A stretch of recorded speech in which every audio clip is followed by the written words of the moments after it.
Hechos de los Apóstoles, capítulo... Ya les digo qué capítulo es. Capítulo 2. Hechos de los Apóstoles, capítulo 2. Leemos la palabra del Señor en el nombre del Padre, del Hijo y del Espíritu Santo. La venida del Espíritu Santo. Cuando llegó el día de Pentecostés, estaban todos unánimes juntos, y de repente vino del cielo un estruendo como un viento recio que soplaba, el cual llenó toda la casa donde estaban sentados. Y se les aparecieron lenguas repartidas como de fuego, asentándose sobre cada uno de ellos. Y fueron todos llenos del Espíritu Santo, y comenzaron a hablar en otras lenguas, según el Espíritu les daba que hablasen. Moraban entonces en Jerusalén judíos, varones piadosos de todas las naciones bajo el cielo. Y hecho este estruendo, se juntó la multitud, y estaban confusos, porque cada uno les oía hablar en su propia lengua. Y estaban atónitos y maravillados, diciendo: mirad, ¿no son galileos todos estos que hablan? ¿Cómo pues les oímos nosotros hablar a cada uno en nuestra lengua en la que hemos nacido? Partos, medos, elamitas, y los que habitamos en Mesopotamia, en Judea, en Capadocia, en Ponto y en Asia, en Frigia y Panfilia, en Egipto y en las regiones de África, más allá de Cirene, y romanos que residen aquí residentes, tanto judíos como prosélitos, creyentes, cretenses y árabes, los oímos hablar en nuestras lenguas las maravillas de Dios. Y estaban todos atónitos y perplejos, diciendo unos a otros: ¿qué quiere decir esto? Mas otros, burlándose, decían: están llenos de mosto. Amén. Y allí empieza Pedro con su primer discurso. El primer discurso de Pedro después de la venida del Espíritu Santo, que dice que se convirtieron más de 3,000 ese día. Amén. Amén. Pero ¿qué tuvo que suceder antes, mis queridos hermanos? Vamos a hablar un poco de el bautismo o la llenura del Espíritu Santo, ¿sí? Porque así como fue necesaria en ese tiempo para los apóstoles, para los 120, que fue la iglesia primitiva que dejó Jesucristo, hoy también es necesario que los cristianos que hemos quedado hoy podamos ser avivados con el Espíritu Santo, para que podamos cumplir esa tarea que nos ha sido encomendada. Mire que el pasaje antes del verso del capítulo 2 habla que Jesús le dijo a los discípulos que no se fueran de Jerusalén, ¿cierto? Que no se fueran a predicar a ningún lugar hasta que recibieran la promesa del Espíritu Santo. ¿Por qué razón? ¿Por qué razón? Compartía con unos compañeros de trabajo ayer y yo les decía, porque uno me preguntó, yo estaba reproduciendo la Biblia y entonces estaba sonando la parte donde dice que Jesús les hablaba en parábolas y que algunos, y ellos le preguntaron que si por qué hablaba en parábolas. Entonces yo les digo, para que viendo no vean y oyendo no entiendan. Entonces me preguntó uno de los compañeros, ¿por qué? Quiero que me explique esa parte ahí que no entiendo. Yo le dije que es sencillo, porque hoy en día la humanidad quiere aplicar la Biblia a su manera. Hay mucha gente que usted los escucha hoy por las redes sociales, por todos lados, que son estudiosos de la Biblia, que sacan exégesis de la Biblia, que sacan enseñanzas, doctrinas. Pero yo le decía, hay una gran diferencia, porque cuando Jesús vino y murió por nosotros, cuando se iba al cielo, antes de irse le dijo a los discípulos: yo me voy, pero no los voy a dejar solo, les voy a dejar al Consolador, el Espíritu Santo, el cual les enseñará y les guiará a toda la verdad. Entonces yo le dije, hay una gran diferencia. en estudiar la Biblia bajo la guianza del Espíritu Santo y hacerla bajo mi propio pensamiento, bajo mis propias opiniones, buscando respuesta a los interrogantes que tenemos hoy en día. Entonces yo le dije, cuando lo hacemos de esa manera, lo hacemos equivocado. Y por eso hay un pasaje en la Biblia también que dice que la letra sin el Espíritu mata. ¿Sí lo han leído? La letra sin el Espíritu mata. ¿Qué quiere decir? Que todas aquellas personas que lean o estudien la Biblia y no lo hagan bajo la dirección y la guianza del Espíritu Santo, es perjudicial para ellos mismos. Están muriendo espiritualmente porque se llenan de conceptos y de doctrinas engañosas y leyendo la Biblia. Por eso dice Pedro, la letra sin el Espíritu mata. ¿Amén? Pueden haber muchas personas estudiosas hoy en día, pueden tener muchos doctorados, pueden tener teología, pueden tener saber de hermenéutica, homilética, ¿cierto? De todas esas ramas de la teología para poder comprender la Biblia. Pero eso no es lo más importante.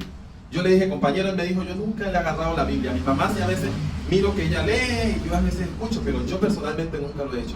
Yo dije, cualquiera lo puede hacer, porque Jesús dejó al Espíritu Santo. Pero para hacerlo debo pedir que el Espíritu Santo me acompañe y me enseñe y me revele la verdad. Porque la Biblia no es un libro literario, mis hermanos. La Biblia es un libro que está escrito en parábolas. Y las parábolas hay que descifrarlas. Están codificadas. Amén. El mensaje no es directo. Cuando la Biblia habla de que es más fácil pasar un camello por el ojo de una aguja que un rico entre en el reino de los cielos. Recordemos que la Biblia fue escrita en 3 idiomas, griego, hebreo y arameo, ¿cierto? Y fue escrita en otro contexto, no fue escrita en español. Y no fue escrita en nuestra cultura, fue escrita en una cultura diferente a la nuestra. Entonces, para nosotros poder comprender las Escrituras, también necesitamos, primero, la guianza del Espíritu Santo y estar abiertos a conocer un poquito de homilética, hermenéutica y conocer el texto y el contexto de la Biblia. Por eso dice que con un texto no se puede hacer una doctrina. Amén. Un texto, un solo texto de la Biblia no se puede hacer una doctrina. Porque la Biblia tiene texto y contexto, ¿cierto? Hay algo que antecede a ese texto y algo que prosigue a ese texto. ¿Amén? Amén. Entonces, debemos conocer un poquito de la historia, en qué tiempo se escribió para comprender mejor. Entonces, nosotros y yo al inicio pensaba que era una aguja de esas de coser, pero en realidad no es una aguja de coser cuando está hablando de pasar el camello por el ojo de una aguja. Está hablando de que las ciudades de ese tiempo tenían murallas y tenían puertas. Entonces había una puerta, creo que era más bajita que esta, una puerta muy estrecha.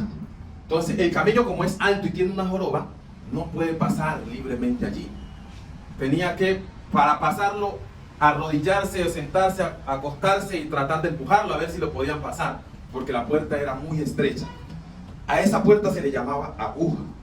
Amén. Entonces, cuando no comprendemos ciertas cosas de la historia, entonces nos equivocamos. Por ello les digo, la Biblia no es literaria, no es un libro literario. ¿Qué quiere decir? Que si la Biblia habla de aguja, no necesariamente se refiere a la aguja que nosotros utilizamos. La Biblia habla de levadura, que nos cuidemos de la levadura. No está hablando de la levadura del leudar que le echamos al pan para que crezca. Está hablando de la falsa doctrina. Cuando la Biblia habla de que Pedro debía negar a Jesús antes de que el gallo cantara, debía negarlo 3 veces. Y nosotros pensamos que era un gallo de esos que pisan a la gallina. Pero en realidad no había gallo en ese tiempo, en ese contexto. No eran permitidos esos animales. Entonces, cuando habla de gallo, hablaba del sonido que se tocaba, una alarma o una trompeta que tocaban cada cierto tiempo en esa ciudad. Entonces le digo, antes de que ese sonido suene, vas a negarme 3 veces. Amén. Y no era un gallo. Entonces sí comprendemos que no es un libro literario, que tenemos que ir a la historia, tenemos que ir al contexto, tenemos que ir atrás, a la cultura, para poder entenderla. Amén. Y sobre todo pedir la dirección del Espíritu Santo. Amén. Porque Él es el que nos enseña y nos guía a toda la verdad. Amén, mis queridos hermanos. Eso quiere Jesús. Que nosotros podamos acercarnos al Espíritu Santo. Amén. Que podamos estar unánimes y juntos. ¿Por qué habrán puesto estas dos palabras allí? Unánimes y juntos. Si estamos unánimes, ¿será que no estamos juntos? ¿Será? Unánimes y juntos son cosas diferentes. Aquí podemos estar todos aquí reunidos, ¿cierto? Juntos. Pero cada uno puede estar pensando en su propia idea. Uno debe estar pensando, ay, voy a hacer en el almuerzo. Otro está pensando en otra cosa por allá. Pero cuando estamos unánimes, estamos en un mismo espíritu, un mismo sentir, un mismo propósito. ¿Amén? Por eso dice la Biblia que el Padre, el Hijo y el Espíritu Santo son uno. Por ello habla que es un solo Dios. Y la gente no ha entendido y no ha comprendido eso. Es un solo Dios, pero en tres personas. ¿Qué quiere decir esto? Que ellos trabajan unánime, con un mismo propósito. El propósito de salvar a la humanidad. ¿Amén? Ese es el propósito por el cual ha trabajado el Padre, sigue trabajando el Hijo y el Espíritu Santo. ¿Amén? El mismo propósito. El Padre creó a la humanidad junto con el Hijo y el Espíritu Santo. Y los puso en el jardín del Edén con el propósito de que fueran felices y formaran una familia, ¿cierto? Pero vino el pecado y entró y dañó. Dios en su infinito amor tomó a su Hijo. El propósito de salvar a la humanidad es de los tres: Padre, Hijo y Espíritu Santo. ¿Amén? Jesucristo ya vino y murió por nuestros pecados en la cruz del Calvario. ¿Amén? Y a través de Él tenemos la salvación y la vida eterna. ¿Amén? Pero cuando Jesús se iba, les dijo: ojo, es necesario que yo me vaya para que venga el Consolador, el que les va a ayudar, el que los va a guiar a toda la verdad. ¿Amén? Y entonces, ¿qué ha pasado?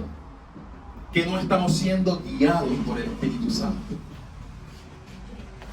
¿Qué ha pasado entonces? Que la iglesia hoy no está siendo guiada y dirigida por el Espíritu Santo. ¿Amén?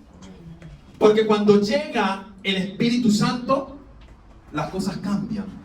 O si no, miremos la iglesia de los 120, la iglesia primitiva. Dice que estaban unánimes juntos en un mismo propósito. Estaban juntos, pero estaban unidos orando y pensando y accionando por esa promesa de que el Espíritu Santo viniera. Y como estaban unánimes y juntos, estaban juntos en cuerpo y unidos en espíritu por ese mismo propósito, dice que de repente, amén, vino el Espíritu Santo y todos fueron llenos del Espíritu Santo. Amén. Eso es lo que no está sucediendo. Hoy estamos juntos, nos reunimos de pronto todos los domingos, pero no estamos unánimes. No todos queremos que el Espíritu Santo se revele, que el Espíritu Santo venga. Porque dice la Biblia que Jesús vino al mundo y muchos lo rechazaron. ¿Por qué?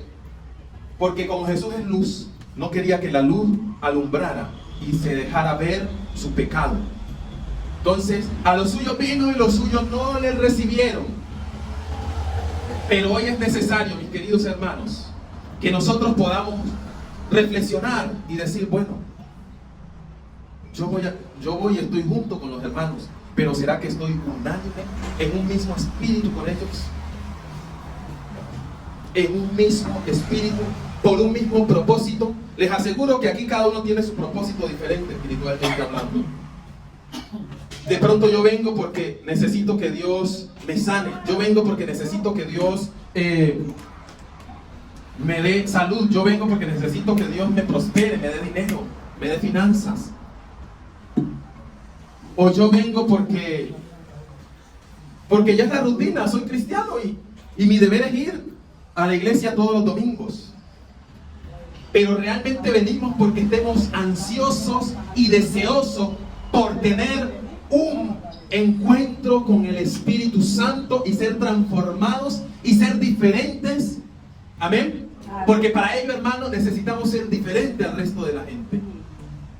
¿Ustedes creen que los 120 eran igual al resto de la población? Ellos estaban en un propósito y se metían y buscaban la presencia de Dios con insistencia hasta que llegó. Amén. Amén. Más allá del cansancio lo buscaban. Y llegó. Pero nosotros, en ocasiones sí venimos y a veces tenemos ese propósito de buscarlo, pero mientras lo hacemos nos da sueño, nos cansamos, y la oración mengua. A mí me ha pasado, una vez yo estaba en una oración, un ayuno, y yo estaba vea pues, y llegó un momento que ya no encontré sentido para seguir orando, como que, pero más sin embargo ya no hay sentido para seguir orando, como que llega un momento de congelación, como que usted ya, pero ya no, seguí orando, y pasé ese muro de congelación y pude entrar allá al trono de la gracia y disfrutar de la morada, de la llenura del Señor, de ese gozo de estar uno allí en la presencia de Dios.